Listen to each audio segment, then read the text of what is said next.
At Red River Health and Wellness Center, we utilize non-pharmaceutical approaches to help patients with challenging autoimmune and thyroid conditions. And because each person is unique, we design custom care plans that focus on the individual. Our goal is to improve health, well-being, and quality of life. We work in conjunction with your prescribing physician for an optimal outcome. Call Red River Health and Wellness at 855-55-RIVER, with offices in Logan, South Jordan, Springville, and St. George. The Aggie football season starts Saturday with a 2 p.m. kickoff. Are you game day ready? Locker 42 is the best go-to for Aggie fans. You can find yourself a new Aggie t-shirt, long or short sleeved. Locker 42 has them in all sizes. Start the season off with a new Aggie hat. Find dozens of designs on Locker 42's wall of hats. Aggie t-shirts and sweatshirts and hoodies and jackets. Always ready for game day. Locker 42, 1430 North Main, next to Little Caesars, and the flagship store downtown at 36 South Main.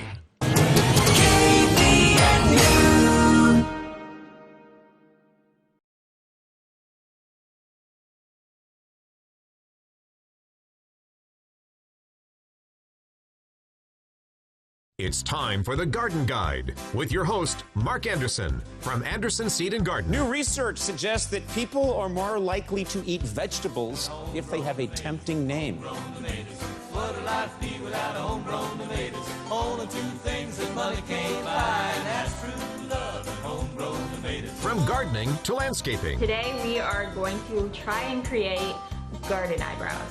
Kind of like the flowers are sprouting directly from your hair. That makes sense.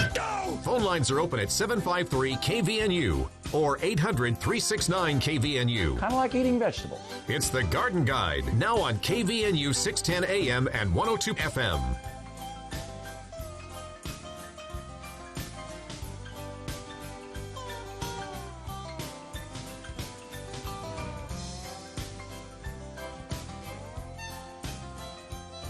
Good morning and welcome to the Garden Guide. This is Mark Anderson with Anderson Seed and Garden, and we've got a beautiful day outside. It's looking wonderful out there, sun shining, and little cooler temperatures. This is a great, it's a great time to be outside, and it looks like we've got some definitely cooler temperatures for the weekend rolling in.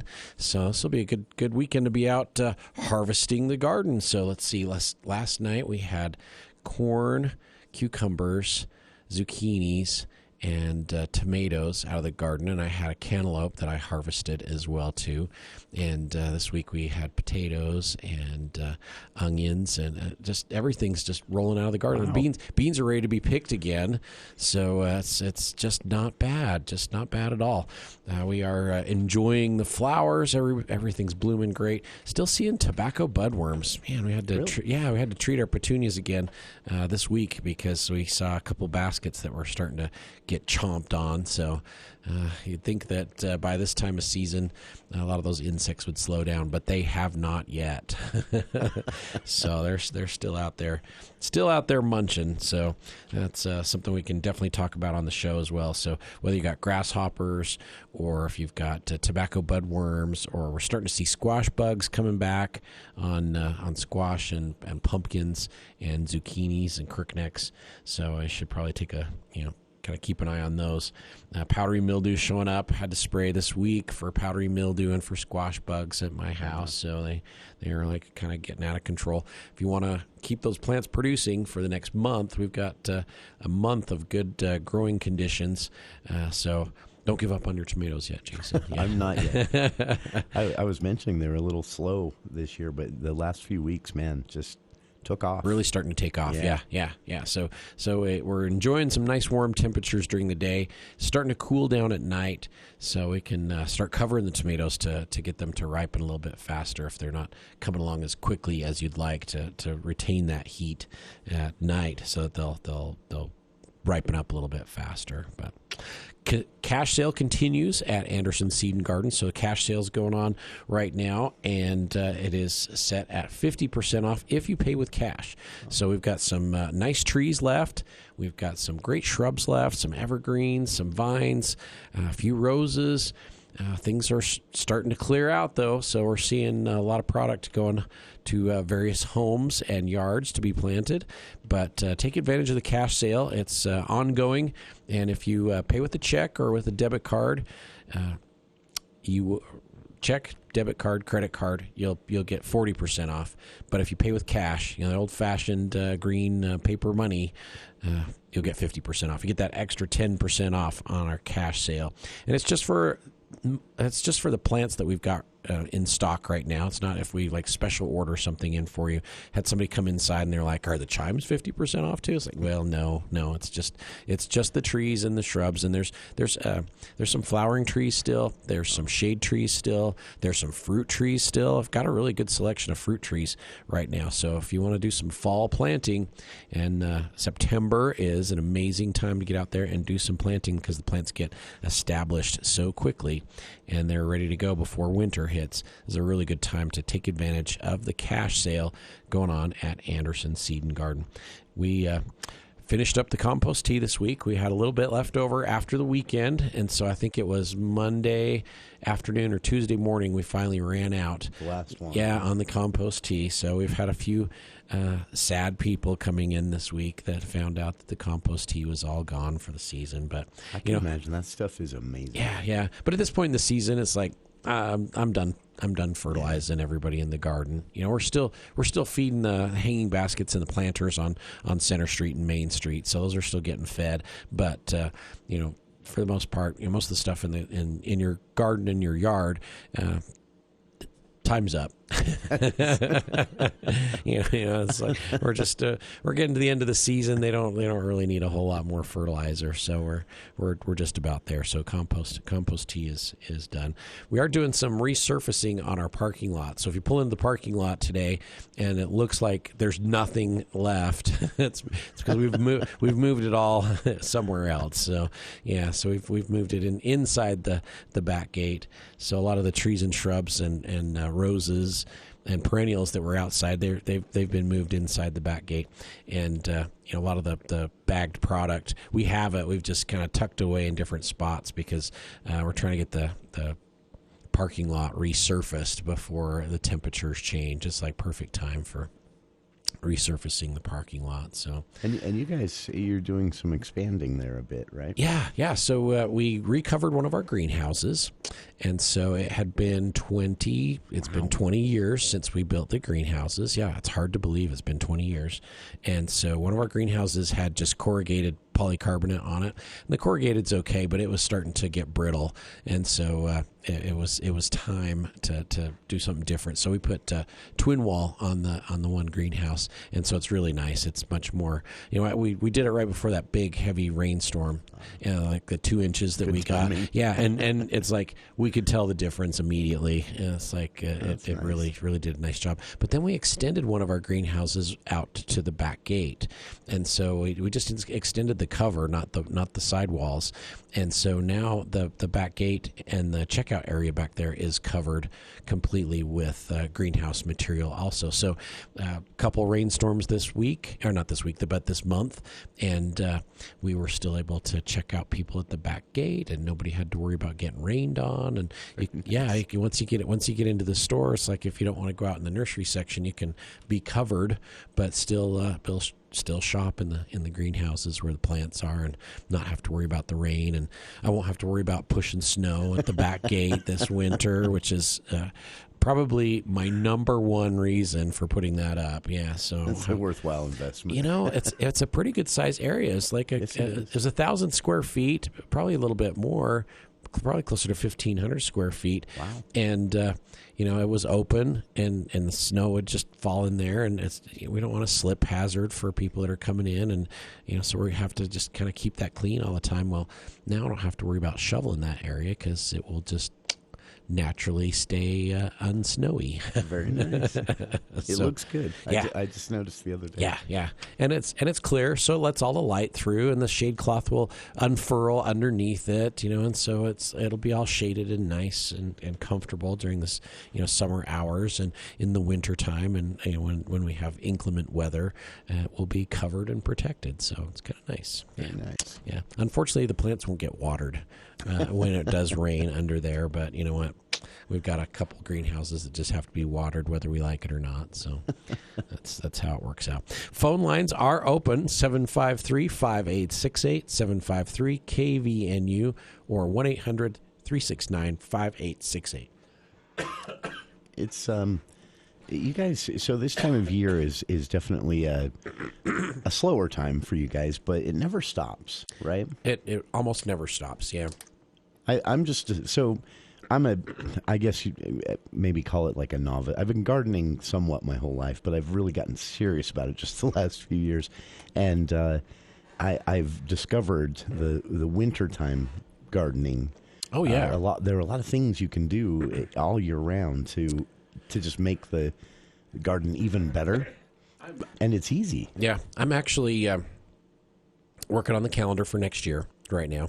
And with the calendar, I'll go through the months and kind of see what's happening in outside in people's gardens. But when I'm doing January and February and even December, I'm looking at what can people do inside, and we've got some seminars planned for teaching people how to start their seeds indoors. Whether it's tomatoes or peppers or squashes, melons, cucumbers, or if they want to do flowers, if they want to do geraniums or petunias. So we'll be doing a couple seminars through the winter time on how to start your own seed. You can do microgreens, and you can there's so many things you can grow inside if you've got the right conditions.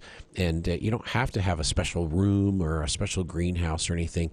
I actually just use a shelf on my pantry, and I can start. I started a whole bunch of different tomatoes this year that I couldn't get from any of our growers, but that we wanted to grow. So I got some Brandy Masters, and I did some Sweet Baby Girl, and so, you can't get the seed on the Sweet Baby Girl anymore, but I just happen to have some, and so I started those all inside, and I just did it right on the shelf in my pantry. So you don't have to have a perfect location for it. All I've got is a heat mat and a Nanodome kit with a light on it. I can grow stuff like crazy there. That's so cool. yeah, and it's fun to do. The key is you just got to make sure you have enough light, because if you don't have enough light for the plants, they get leggy and they start flopping all over the place. And after a while, if you start too many, then the plants get bigger, and then you gotta expand your location, and then you've got plants all over the house. And I did make the mistake one year of starting too early. So I had yes. foot-long squash plants and a month to go before it was safe to put them outside. I started some cucumbers. I started some squashes and some pumpkins about the last week of April, thinking that, right around Mother's Day, they'd be perfect. So usually about 2 weeks is what you need. And so I started those all inside, and in about 2 weeks they were perfect to go outside, but the weather was not. Yeah. And so I had to keep them inside another week, cut another week or two, and they got kind of leggy.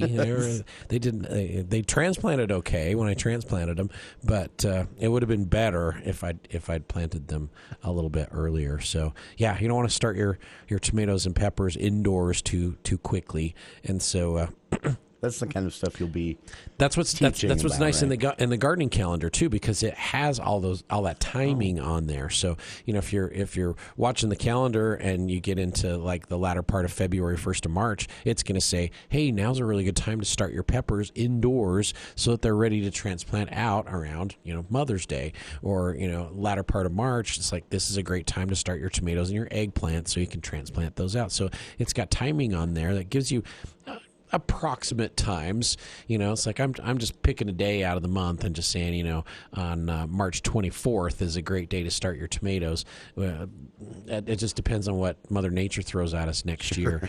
But for the most part, that's pretty darn close. And for starting stuff in the fall, August 20th is when you should start your onion seeds outside, so that you can let them winter over and then have really big onions next year. So that's that's on the calendar where it says, hey, right now you should be planting your spinach and your lettuce and your peas so that you can have a nice fall crop. But if you want to do onions, oh man, that's a great way to do it. You start your onion seeds right now. They'll be nice little green onions by the time winter hits, and those kind of like lay over for the winter and snow on top of them. And then in the spring, as soon as the snow melts off, the onions just kind of perk right back up and take off. And so you can plant like a little square, like a 3x3 square, and just spread your onions through there. Get them to come up. You don't have to worry about tilling them up in the fall because you kind of tucked them in a secluded spot of the garden. But then in the spring when they start growing, then you can dig up clumps of them and then transplant them back into your garden. Whether you're doing square foot gardening or whether you're doing a full traditional garden, you can put them into a row. I mean, however you want to do it. But this is the time to do it. I would have never guessed so early. Yeah. So you start those onions now, and they'll be probably 4, 5, 6 inches tall. Wow. And just nice little green onions. When end October, 1st November hits, their growth will stop, but they'll just winter over right out in the garden. You don't have to put leaves or anything over the top of them. You just leave them out there, and then they'll come up again next year, and then you'll have like really big onions. Yeah, they do great that way. That's kind of how you do garlic. I mean, now's the time to plant garlic. So we've got 14. I think we've got 14 varieties of garlic right now, and I've got 5 more coming that should be here probably this coming week. And so you plant your garlic right now, let it winter over. It's going to come up. Snow won't bother it. Cold won't bother it. And then in the spring, it'll just like pop up out of nowhere, and then you can harvest it in July, August, and enjoy the garlic. So lots of different varieties of garlic too. I've got some nice soft necks as well as some really flavorful hard necks. So the soft necks are your keepers, so they keep better. So they're going to store a lot longer. So when you harvest those, your soft necks are going to give you a longer storage life than the hard necks will. But the hard necks have more robust or more rich flavor, I think, than the soft necks do. But there's a lot of different varieties to try, and what's surprising is they all taste like garlic, so they all taste like garlic to me. But some have a more rich flavor, some are a little spicier, some have a little more heat to them, and so there are some distinct qualities that come from each variety of garlic. So I know garlic aficionados take it seriously. And they really know they're different. They really do. Yeah, they really do. Personally, I like German Red, Spanish Roja, Susan Delafield. Music is really good. And then last year I tried Purple Glazer that is like, it's got a really very purple exterior to it. That was really, really good. Oh, yeah. And then we tried some Persian Star, and that was excellent too. Those are 2 new hardneck varieties. There's one that we had last year, but I didn't get to try. It's called Chesnock Red. I'm really interested in that one. So it's a little more red color on the exterior than the purple, and that's supposed to be really, really good. So I'm curious about that one. And we sell a lot of Korean garlic. Yeah. So it's good. Yeah. They all taste really good, but some are a little bit better for roasting. Some are better for using in different recipes, and that's how it works. We should point this out too. Your calendar also covers it bookends the harvest time. Oh yes, yeah. It's a full year. Yeah. And I did get a question from someone this week. They're like, "Will you please cover this on the radio?" It's like, yes, we can. So if you'd like to call in with questions or comments, phone lines are open: 753-5868, 753-KVNU, or 1-800-369-5868. But the question that I received was on harvesting and storing winter squash. And so we're not quite to the harvest season, but we're getting really close. Like I've got a bunch of butternut squash that are looking like they are getting really, really close to harvest. So what you want to watch for first is the mature color on the squash. And so we're going to look at the exterior of the squash, and butternut squash should be a nice buckskin color, and a banana squash should be a nice kind of pink color, and the sweetmeat squash should be a nice gray, silvery color. So we're looking for that mature exterior color. And then what I'll watch for is a light frost will kill the vines but won't damage the squash. But a hard frost could damage your squash. So you want to get them harvested and brought inside before a hard frost. So with a light frost, we are talking somewhere between 28 to 32 degrees, just enough of a cold to kill the vines, but not to freeze the squash. But if you get below 28, 29 degrees, then it could damage the squash. And then once the squash get damaged, then they don't keep at all. They just deteriorate really fast. So you really can't let them get frozen. Even in the storage location, if they freeze in your storage location, they're toast. You might as well just chuck them. And so we will watch the weather. If we get a light frost, it kills the vines, then we'll go and harvest the squash after that. If it looks like it's going to get really cold, like last year, we didn't have a frost until about mid-October, and then it was like mid to low 20s when we got that first frost, and it just killed everything. So I went out and harvested all my pumpkins and squashes before we had that frost, and I will cut them off the vine so there's about 2 to 3 inches of stem left on the fruit. So you want to leave 2 or 3 inches of stem on the fruit. Cut them off the vine. I just use a hand pruner or a lopper or something just to get a nice clean cut.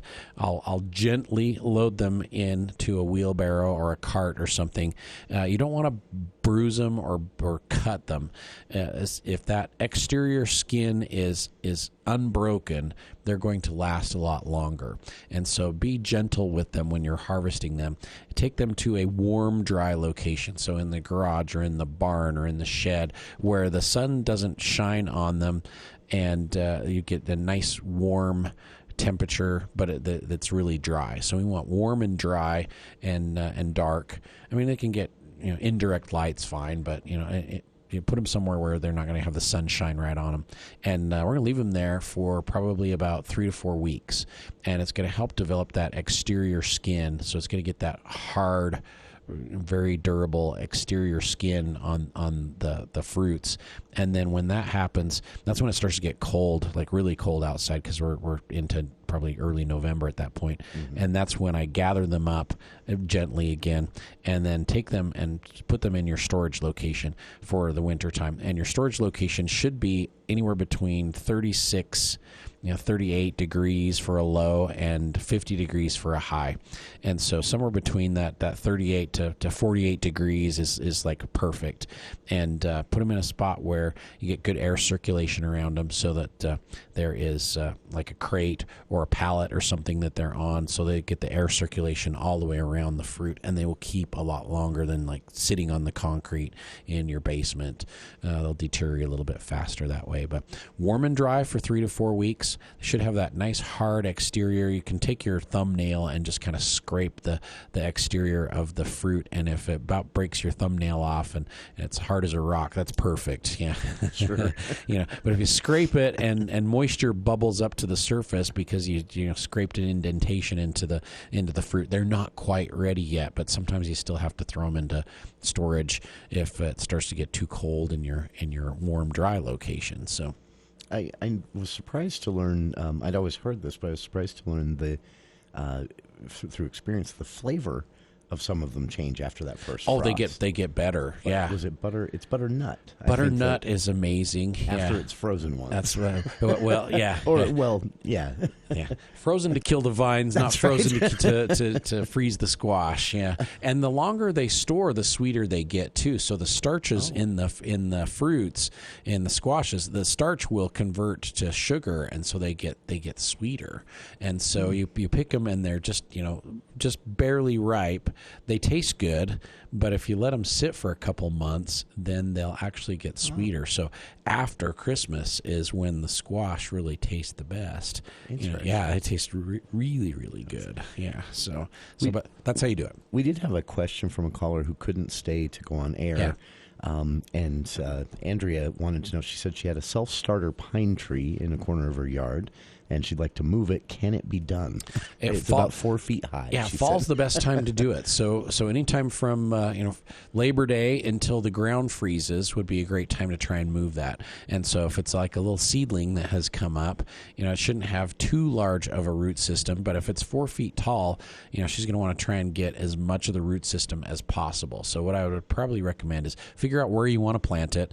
Prepare your hole, get it dug, and if we're going to dig up an 18-inch root ball to try and get as much root of that seedling as possible, 18-inch root ball, we're going to transplant that to its new location. That hole should be 2.5 feet to 3 feet across. So we want to go double the size of the root ball. So it's going to be a pretty wide hole, but try and dig it the same depth as how deep of a root ball you're going to pull out that seedling out of. So probably 12 inches deep, but 2.5 to 3 feet wide. And then what I like to do is have a little bit of transplanting mix, a nice lighter potting soil type mix, but more for trees and shrubs than for flowers. And have that ready to go. And when you dig your hole, you take the soil out of the hole and then mix that transplanting mix in with the soil that you took out of the hole. So we're going to lighten that soil up. We're going to loosen it up. Maybe some soil building conditioner and a tree and shrub mix, and mix that in there. 30 or 40%. Mix that new mix in with the soil that you took out of the hole, and then get a helper and some really sharp shovels and dig that 18-inch ring around the seedling that she's going to dig up.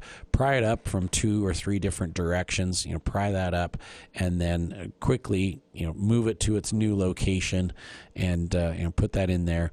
Backfill with that new soil, that new soil and the soil that you took out of the hole. Backfill with that nice mix, and then water it every time it needs to be watered for the first 3 or 4 waterings with Kangaroots or a root stimulator like the root stimulator from Fertilome. We want to get that established as well as possible before winter sets in. And so each time you water it, and as the temperatures cool down, you don't need to water every day. I'm newly planted trees, I'm only watering like once a week, once every 10 days, especially in the fall where the soil retains the moisture a lot better. And so I don't water too frequently, but every time that you water, you're going to want to water with a root stimulator. We're going to get that tree reestablished quickly. You're going to cut some of the root hairs off when you dig that out. And so we definitely want to build that root system back up as quickly as possible. And with the evergreen, it's harder to prune it to compensate for the root loss. Like, if we're digging up a tree sapling, we can dig that up, move it to its new location. We can prune it back 25 or 30%, and then it just puts all new growth back out next year when it takes off. But by taking that 25% off, we compensate for the 25% of root system loss that there was when we dug it up. But with the evergreen, if you take 25% off, there's nothing left. Because they just don't grow as fast. And so if you do severe pruning, you've changed the shape and it looks funny, and so it's harder to do with the evergreen.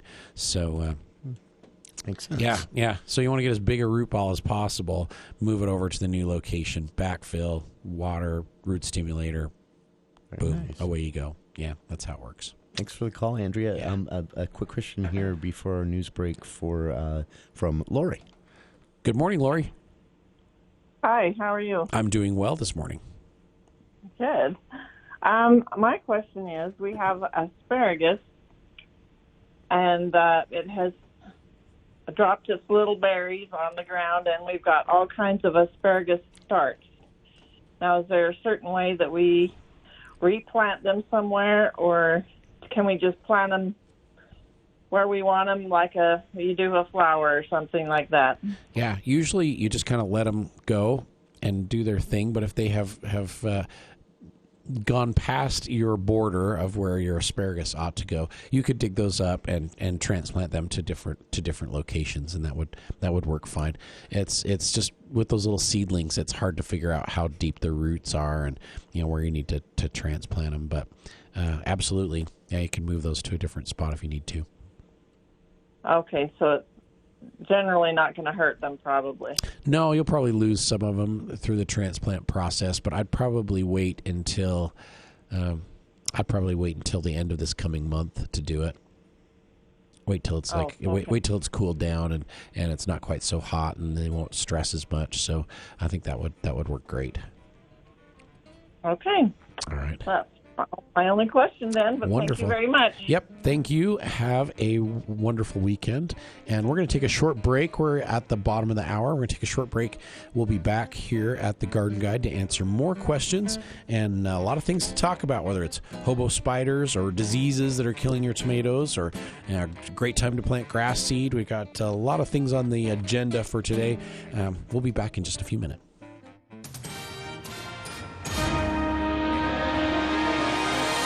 From the KVNU studios, I'm Will Feelright with your news update. It's brought to you by Top Job. Well, Dorothy Call has worked at Gray's Orchard in Willard ever since she was old enough to look over the counter. The 72-year-old woman and her husband David Call took over the fruit farm in 1973. Her father, Orville Gray, had bought the farm in 1947 and ran it until the Calls took it over. Gray is not the biggest of the roadside stands between Willard and Perry, but it's one of the older ones, and it has plenty to offer. Her husband David died in April after the couple had been married for 50 years, and she is doing her best to continue to keep the fruit stand going.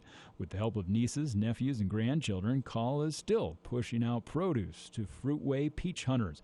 Now, she says there's a lot of people that are selling to developers now as the money is better, and she noticed that many growers, as they are getting older, are finding that their younger kids just don't want to take over the farm. Instead, they want a job that offers benefits like insurance and retirement. There are now only 7 fruit stands along Fruitway between Willard and Perry. And residents in Stockton, Utah turned out in droves this week for an emergency meeting to discuss a major water problem as the town has been dealing with ever since the Jacob City fire burned around 4,000 acres in Soldier Canyon back in July.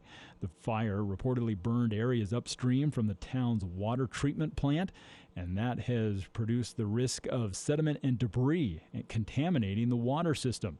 A letter was put out this week on social media from the mayor saying the town is looking to have to take out a $3 million loan in order to replace the system. That would raise water bills for each resident about $65. Well, looking at mostly clear skies to continue with no chance of showers through the next week. Will Feelright, KVNU News.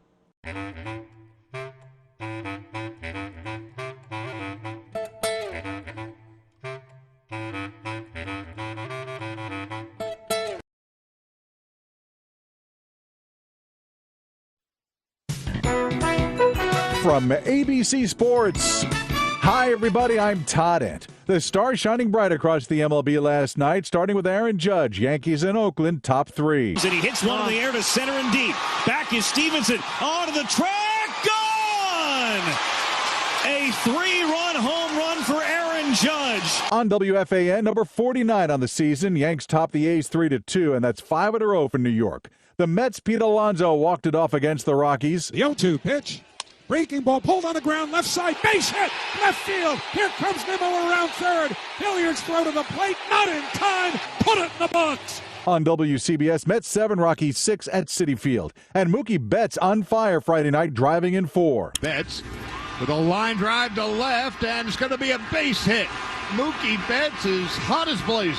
Charlie Steiner with the call on AM 570. The Dodgers beat the Marlins 10-6. This is ABC Sports.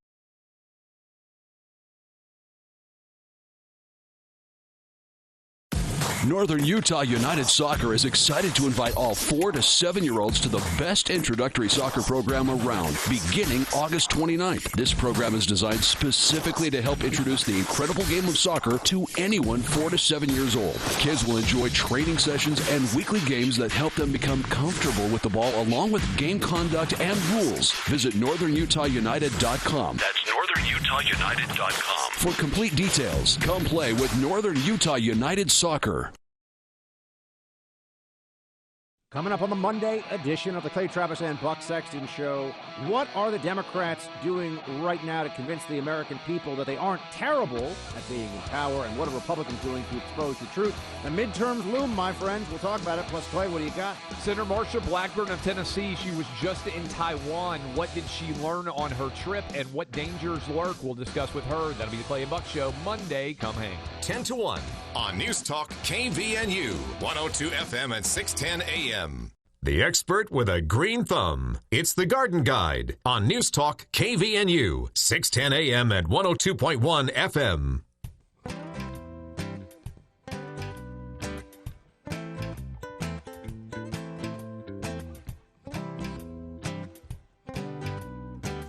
Good morning. We are back here at the Garden Guide. We are answering your questions, and we're talking gardening and actually getting my mouth watering, talking about all the stuff we've been harvesting out of the garden. So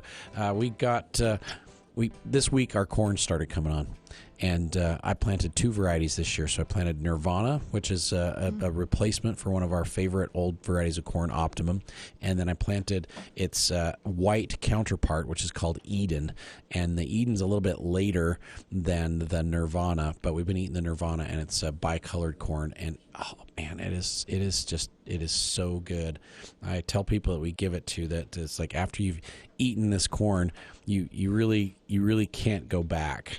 You know, it's so good, but it's also ruined your corn experience when you eat somebody else's corn, and you just kind of go, you know, that's okay, but it's just not as good as that stuff that Mark gave me. Yeah, that's interesting. You know, so it's just so good. The kernels are really tender, but they pop. So when you bite into it, they just kind of like pop into your mouth. It's not like mushy, and so it's very nice textured. But then it's so sweet. It's almost like you've put sugar on it, and it still has this really rich old-fashioned corn flavor to it. And so it's just kind of like the best of all worlds. And since it's a super sweet variety, it holds its quality for so long. So like I could pick it, like say I picked it on Monday and just threw it in the refrigerator. We could eat it on Sunday and it would still taste the same as if we'd picked it 5 minutes earlier. I mean, so it holds its quality for so long. And like we cooked some the other night, had a cob left over, and I just threw it on a plate and threw a cover on it and threw it in the microwave because my daughter wasn't home, and it's like, oh, I'll just leave a cob for her to eat.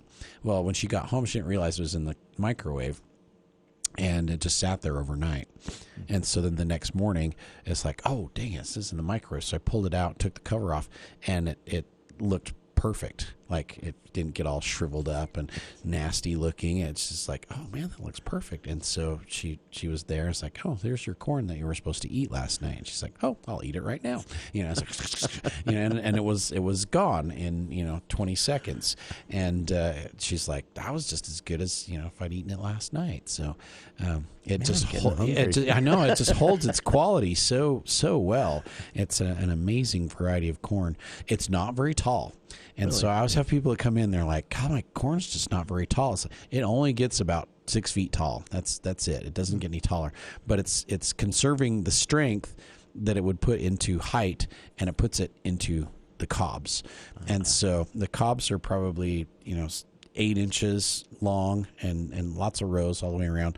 And I'll tell you, we did the right amount of nitrogen this year because they have filled out just all the way to the tip, and there's 2 ears on each stalk, and some of the stalks actually have 3 on there. And so I threw some more fertilizer on to make sure those later cobs are, they get enough nitrogen so they'll fill out and get big. And been watering, probably about every 4 or 5 days is all. So they're getting soaked really well. But man, the corn's been just absolutely amazing. That's nice. Have not had raccoons and skunks this year like we did last year. Oh yeah, we caught like 13 skunks last year, and between us and my neighbor, we caught about 10 raccoons as well too. Yeah, they were having a heyday in the corn patch last year. Oh yeah, they were just like destroying it. So we're getting a lot more corn this year. That's all good. Nice. Yeah, it's all good. So phone lines are open, 753-5868, KVNU or 1-800-369-5868 if you'd like to call in and join our conversation here at the Garden Guide. But we do have a caller waiting, don't we? We do. Yeah. We have Tammy on the line. All right. Good morning, Tammy. Welcome to the Garden Guide. Hi, Mark. How are you? I'm doing well. Doing well. Well, and I promise you I don't have 10 questions. I only have one. What? No 10 today? No 10. That's all right. My question is, I have a yellow transparent apple tree that I do not like because I like apple pie, but not that much. Yes. So I'm wanting to know if I can graft a different, like a fall apple onto that, where that one's a summer apple. Does that make a difference on grafting? No, absolutely. You could put later apple onto that early apple. In fact, some of the combination apples, they have like an early one, a mid-season, and a late one on there. And so that would work. That would work great. That would just not be a problem. And I love the yellow transparent. It makes like the best apple pie. It makes great sauce too. So you could. It really does. Yeah, I you do just apple have sauce way too. more than I need. I know that feeling. Yeah, that's like, and they kind of all ripen up, and it's like, oh man, I gotta use those. I don't have time. So yeah, I know it. Okay, well, I am going to have to come in and visit you because I don't know how to do that. But anyway, thank you very much for. You are so welcome. Let me know that it is possible. Yeah. There is a grafting class that we do in the spring, and it's usually about mid-April. And and USU Extension, they we host it, but they do the class, and they will teach you how to graft onto a different tree, and they bring samples and they let you do some grafting while you're there. So it's a hands-on training, and it's a great class. I think it runs about $20 or $30, but that's just for materials. So they're going to bring all the grafting tools. They're going to bring some scions for you to like graft and to practice so that you can go home and feel comfortable doing it. And so watch for that, because we'll do that again next April. And it's a great time to do the grafting as well too. And great class. And you'll definitely leave feeling a lot more confident about what you're doing. So. Oh, okay. All right. Well, thank you. I'll have to watch for that. You are so welcome. It will be on our calendar for next year, but usually it's about mid-April. Yeah. Okay. All right. All right. Thank you, Mark. You're so welcome. Thanks, Tammy. Have a great weekend. You too. All right. We'll see you. Mark, we did have another caller that couldn't stay to go on air, wanted to know about bulk seeds. The question is basically, can they order bulk seeds through Anderson Seed and Garden? And if so, how much lead time do they need to give you? Oh, yeah. Well, we have seeds pretty much year-round. And we've got some varieties that just came in this month that we were out of. And so we've been able to restock some. Some of our seeds won't be available again if we're out until probably January or February. But we actually had lines of people at the seed counter this week, which is kind of odd for August, but we carry seeds pretty much year round, and so you can order those anytime, and we do sell them in bulk, so you can order as small or as large of a quantity. Had somebody in the other day, and they had wanted, what was it? They wanted a pound of broccoli seed. And some of my employees might look at you funny if you're ordering that much, because they're just like, it's a lot of broccoli. Really? What do you want? What do you want that much broccoli for? It's like, that's enough for, honestly, for 15 acres. That's a lot of broccoli seed. And so they're like, oh, well, maybe I didn't quite need that much. I think there's 500,000 seeds per pound. I made that mistake with the hairy vetch for my winterizing. Oh yeah, I've got enough to do like California. Yeah. So sometimes depending on how large your garden is, we can help you figure out how much you need. So if you come in, we can do that. But we have a lot of people that are ordering online still, and so you can go right onto our website, and there's descriptions and photos of all the vegetable varieties, and then we have a selection of different options on how much you need to purchase. Whether it's a small quantity, if you want just like a 10-foot row, we'll suggest and say here 1/8 of an ounce will cover 10 feet, and then you have options where you can do an 1/8 of an ounce or a quarter or a half or 1 ounce, and so you can buy more volume that way.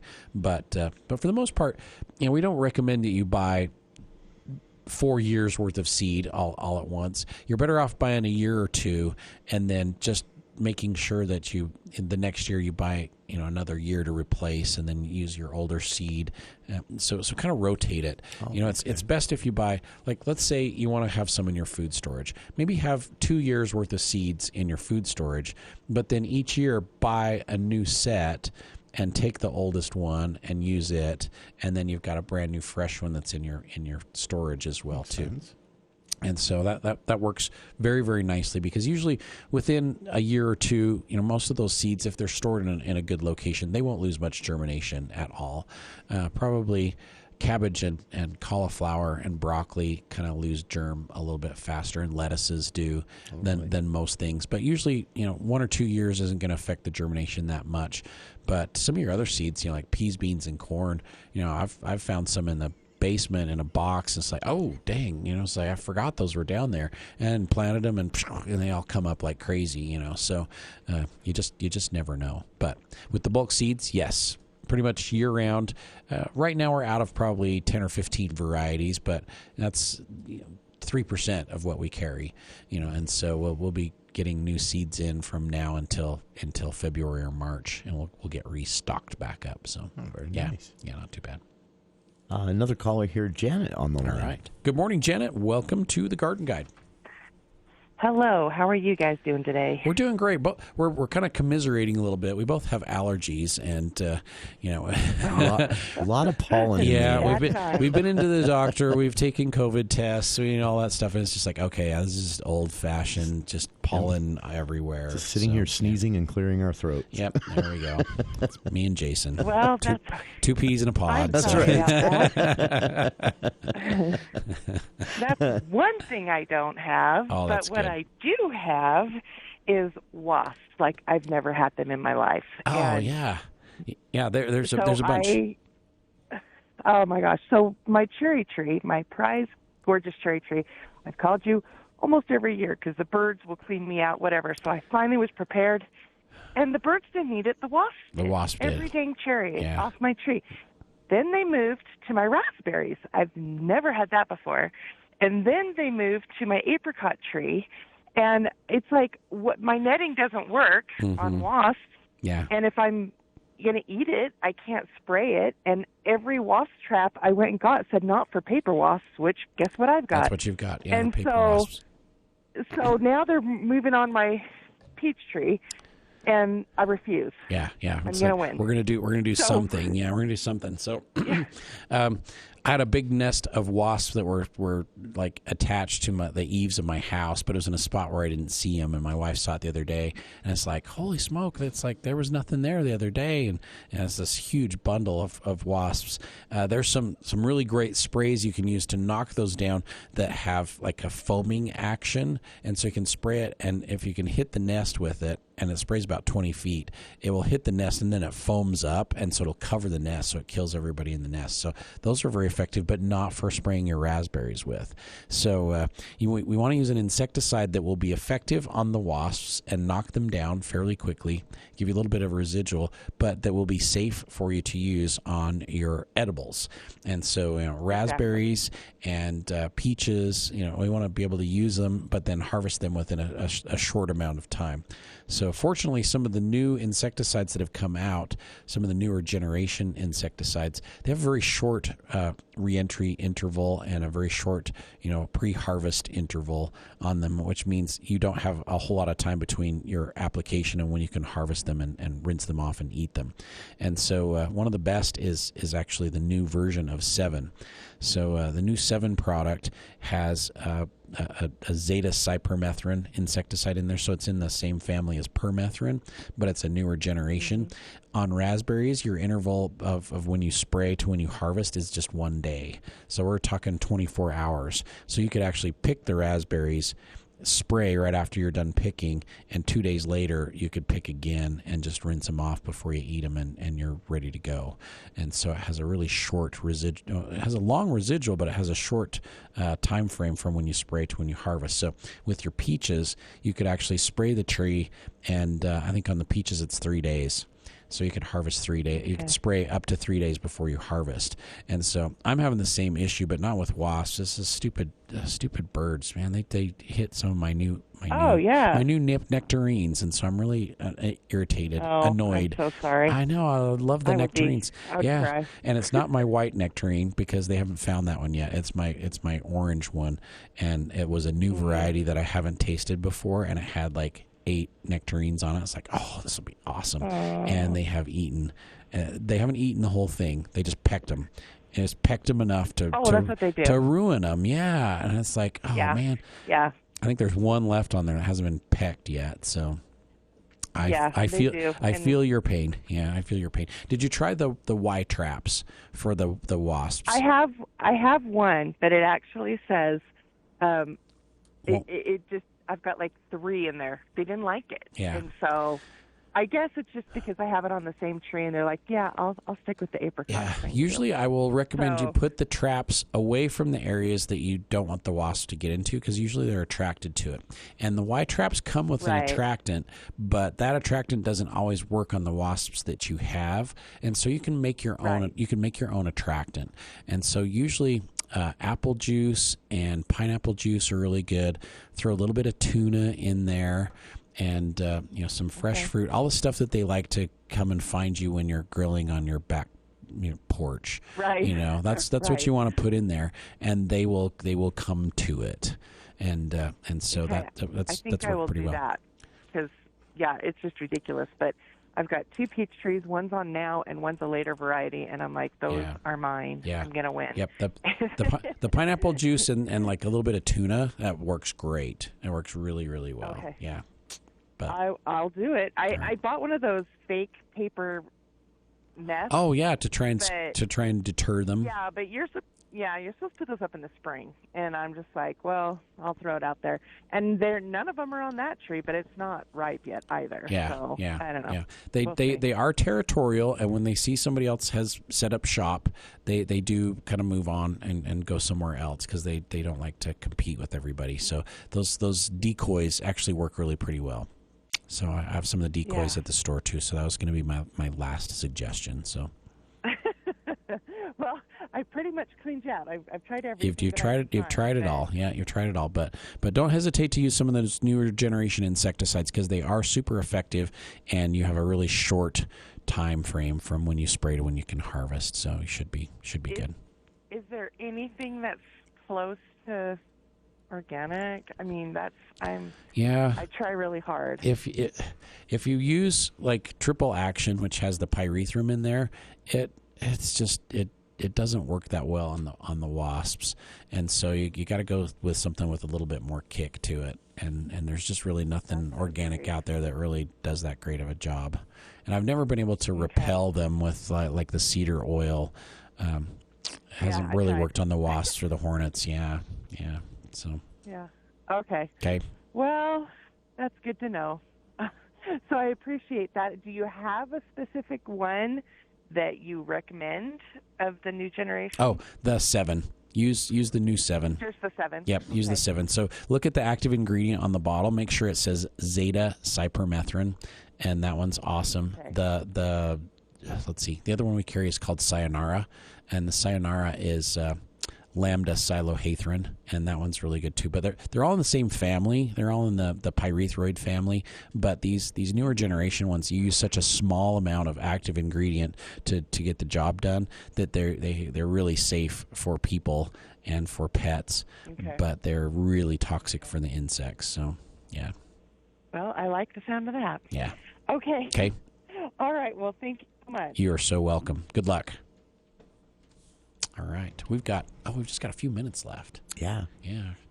The show goes by so quick sometimes. It does, and I'm busy taking notes the whole time. It's your fault, Jason. Yeah, it's always your fault. So, Wasps are tough. Yeah, I they have are. had. I did have luck with those decoys, but as Tammy said, you have to put them out. Or Janet said, you have to put them out in the spring. Yep, you got to get them out early so that they are deterred.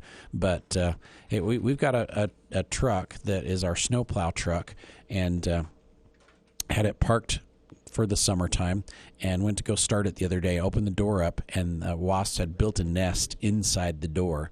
And so as soon as I opened the door, I went to go get into the truck, and all of a sudden my arm was on fire, and I was just like, "What the heck is going on?" And it's like, "Oh, it was a good sized wasp nest." And so yeah, it's like they went right after me. So yeah, it's crazy where they'll find a spot to set up shop. So yeah. We do have one caller just in the nick of time, Marsha with a question. All right, good morning, Marsha. We have about 30 seconds. So. Okay, Mark. First, I just want to compliment you once again on the beautiful flowers on Main Street. Oh, thank you so much. What an amazing job you do. Second, I bought a green-leafed Weigela this spring and put it in, and the bottom is dying up to about halfway, and the top is green. The leaves are green. Shall I just see what happens by next year, or am I losing it? Probably not losing it, but bring me a sample in so I can take a look at it. It may have had a little damage along the branches around the trunk, and you may have to just prune those off. If the new growth is looking good, you should be in great shape. But yeah, bring me a sample if you can. I would love to take a look at it and see if we can figure out what's going on with it. Don't think it's disease. I think it's something else. So. Thank you, sir. You're welcome. Thanks so much, and I appreciate the compliment, too. I've been working hard to keep those flowers looking good. They look exotic. Oh, yeah. So planters look great on Center Street. Yeah. If you haven't driven down Center Street, you got to come check things out. It's gorgeous. It looks right very now. nice right now. Good. Looks good. Jason, thank you so much. Hey, my pleasure. Appreciate your help. We'll be back next week with another edition of The Garden Guide. Your voice for news and talk. Breaking news and stimulating talk. KVNU Logan, 610 AM and 102.1 FM.